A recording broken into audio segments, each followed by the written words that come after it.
It's never gonna work. Why is math so darn hard? We're going to talk about it on today's podcast.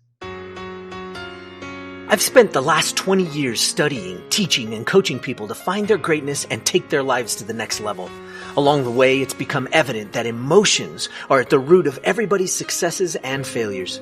Worry and fear are the enemies, and it's time to forge the armor and earn the tools to overcome the two things that could single-handedly destroy your future. Hi, my name is Michael Johnson, and I'm a life coach, a peak performance trainer, and I'm the emotions guy. It's time to take back control. Control of how you feel, control of how you act, and control of how you experience life. It's time to become a lifer, a new breed of overachiever focused on living every minute to its fullest. We are responsible for how we feel, and no one and no thing can make us feel anything. Emotional mastery is our journey, and emotional education and intelligence is the key. We are lifers, and this is Magic for Life. What's up, lifers? Michael Johnson here with the Magic for Life podcast, and today we have our very special guest, Miss Nikki Johnson. How you doing, Miss Nikki? Good. Awesome. I'm so glad to have you here on the podcast today. And as we do periodically, I love having my kids come and help us with some good messaging and some good things that'll help fill our soul and our business. So all entrepreneurs out there, listen up. We got some good stuff to talk to you about. This is our next piece in our success secrets. So we're excited to be able to come in and chat with you. So, take us back, my dear. Take us back. Okay, so all my life, math has been a very big struggle for me, and it's always been hard. And I'm sure for most of us it is. But as the years went on, it was just like it went first, second, third grade, all the way up to ninth grade. And I was like, okay, this is just getting ridiculous. Like, what on earth am I going to do? Because math is just like, it's not working for me. Like, what on earth am I going to do? Yeah. You know? Yeah, for sure. I mean, it's like you said, you sure it is for everybody, but not everybody has a hard time with math. I mean, everybody. We've got people that we know that it's a common thing. Is it? Yeah. Okay. Well, it might be something else. It might not be math for you. It might be advertising, or it might be accounting, or it might be getting up and speaking in front of camera. We don't have any problems with that, huh? I guess we come from a performing arts world, so it's not a big deal. But, it doesn't matter what it is. It's, whatever that thing is, attached to it and listen to this message. So what happened then? You said all the way up to maybe ninth grade. Yeah, all the way up to ninth grade. And then I started working with my math mentor, and we finally found a way to combat what I had been feeling about math. That sounds so epic. You got out the armor and the guns, and you went to battle to combat this this challenge, right?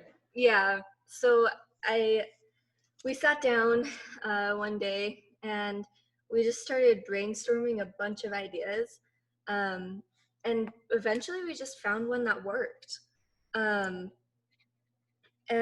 I was like, I don't even know. I think it was the day after where I was like, okay, it just clicked for me. Like, I was like, okay, this is going to work. I'm going to change the way I think about this, and this process that I have is going to help me succeed in math.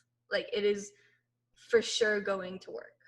So you guys took some time to really go in and dig in what possible solutions you could have. Mm-hmm. Well, I mean, with what you were considering failing, that was kind of a necessary step, right? So it's a good thing you had a good mentor to kind of guide you through that, right? What a great idea. Okay, then what happened? Well, I just, up to this day, I've been working on it more and more and more, and it's been really helpful. Right, for sure. Yeah, just something to look back to. And at this stage in the game, you went from something that was a complete and utter challenge to brainstorming what was going on and what solutions you could have. And not all of them, I think, worked straight away, right? No, it took a lot of trial and error because I started working with my mentor in about seventh grade, Mhm. seventh grade. Yeah. And we tried all these ideas, all these ways, and eventually it just worked. Even yeah, well, Yeah. because you kept trying, right? Yeah. And even like looking back at it, I'm like, okay, I wouldn't change a thing because it was the process that I went through to get to this point Right. that actually helped me. Right, for sure. Yeah. And the process, during the process, wasn't a feel good, happy, sprinkles and donuts kind of woohoo, this is Wasn't great. all sunshine and rainbows.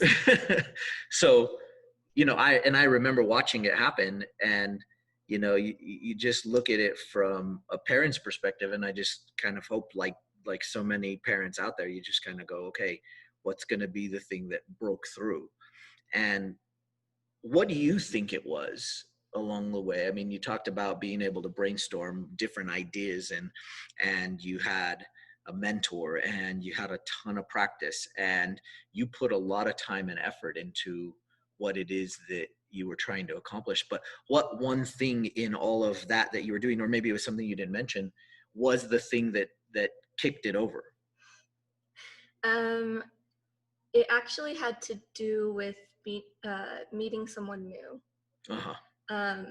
And at the time, I was in the process of changing my mindset to be better in a way, trying to get my life to the next level. Mm-hmm.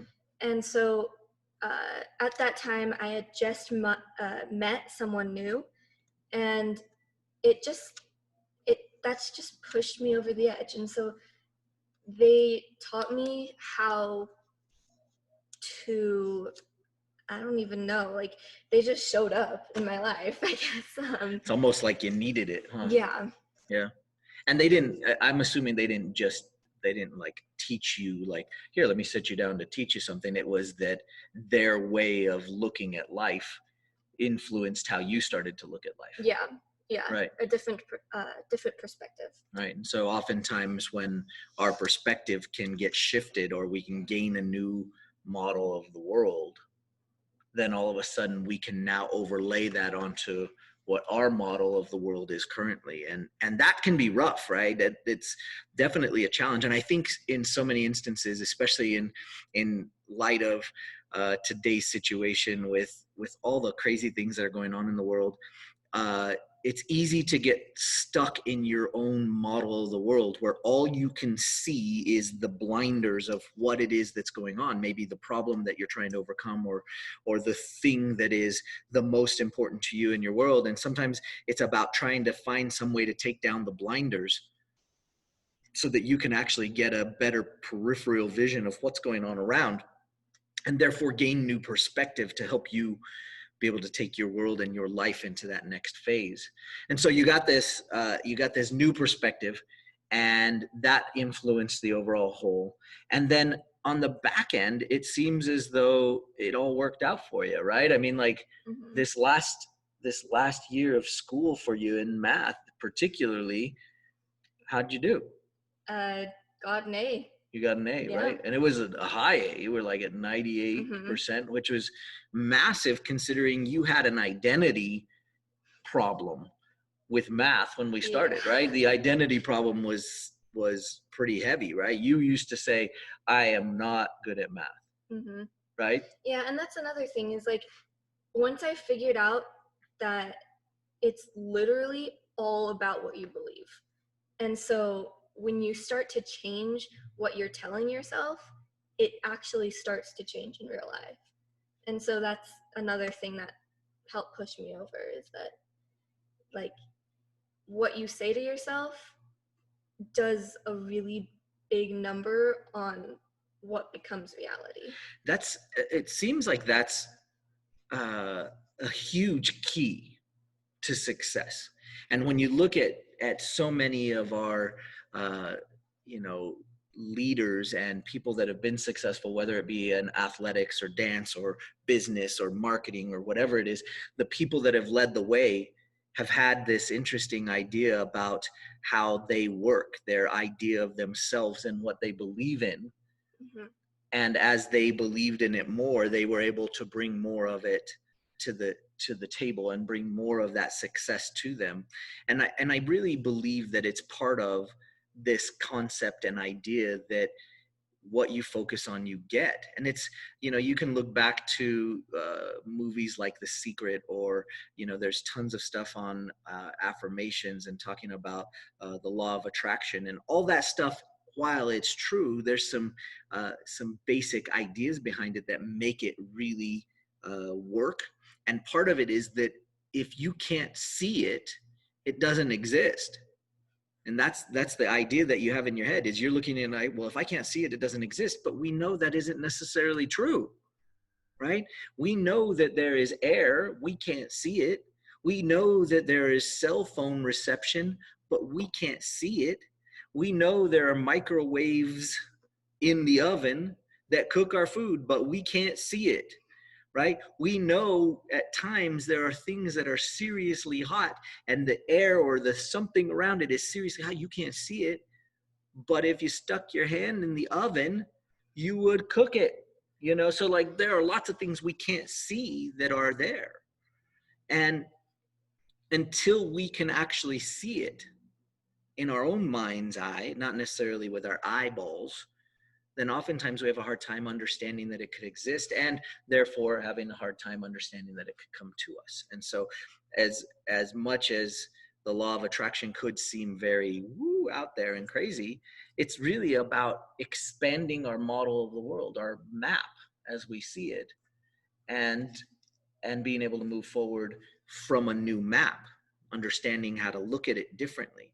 And that's sort of the progression that we have. So really, you had all this failure, you had all this these times where it didn't work. I mean, for a long time in math, you just stuck with it. You had a great mentor, you had some great influences that helped you to see the world differently and get a new perspective. And so really, when it was all said and done, failure wasn't permanent, was No, it? it wasn't. So many people think it is, though. Like they fail, it's like, oh man, that's it, that's the end. Yeah, when you fail, try again. um, Well, it sounds so cheesy, but it's like, it's true though. it really is. And I was reading this book the other night. It's really good. You should check it out. It's called The Alchemist. Good book. And one part in it said that we're all on our own journey to find our own personal legend. And I was like, okay, that is like the most true statement on planet Earth. Like, it is so true. And it goes along with this because it's not, failure isn't permanent. And on our way through our own, or to realize our own personal legend, uh, we we fail, and so that's just part of it, Right. So One of my mentors once said, and I'm sure he learned it from some of his mentors, but failure is feedback. It's not final. Right? Failure is not final, and the only way it can become final is if you decide that it's final. So failure is feedback. It's not permanent. Anyway, I hope this message helps you today. I hope that there's somebody in your world that can hear it as well. You can share it with them, and understand that if you are out there heading towards this business, or if you are worried about heading towards a business, if you're trying to get your business going or off the ground, it doesn't matter if you've had some failures, if you've had some challenging times, if it hasn't worked out. Just keep pushing forward. And we wanted to take it back to something as core as just math, right? Because the idea is that there were things back in our school days that actually set a belief in your head, an identity. And one of the things that I didn't want for Miss Nikki was, I didn't want her to be thinking, I am not good at math. because that is not true. We can be good at anything we want, but sometimes you have to go through that process of sitting down, brainstorming all the different ways that you could go about doing it, and finding a mentor and finding some new perspective. And all three of those things will help you to be able to understand how failure is not permanent. Failure is not final. Failure is feedback. It's feedback for you to be able to progress and move forward and find a new way. And that is what you're going to have to do as you move forward and continue to evolve your business and take it to the next level, as well as taking your life to the next level. So we hope you enjoyed the podcast. Thank you, Miss Nikki, for joining me today. Yep, no problem. Rock and roll. And we can't wait to see you on the next episode. Peace out. Happiness is a choice. Sadness is a choice. All emotions are a choice. Sometimes doing our emotions doesn't seem like it's our choice, but it is. You have control. You are the captain of your ship, and you must learn how to be the best captain you can be. Let me show you how. Pick up your free copy of my new book, Every Minute, at everyminutebook.com.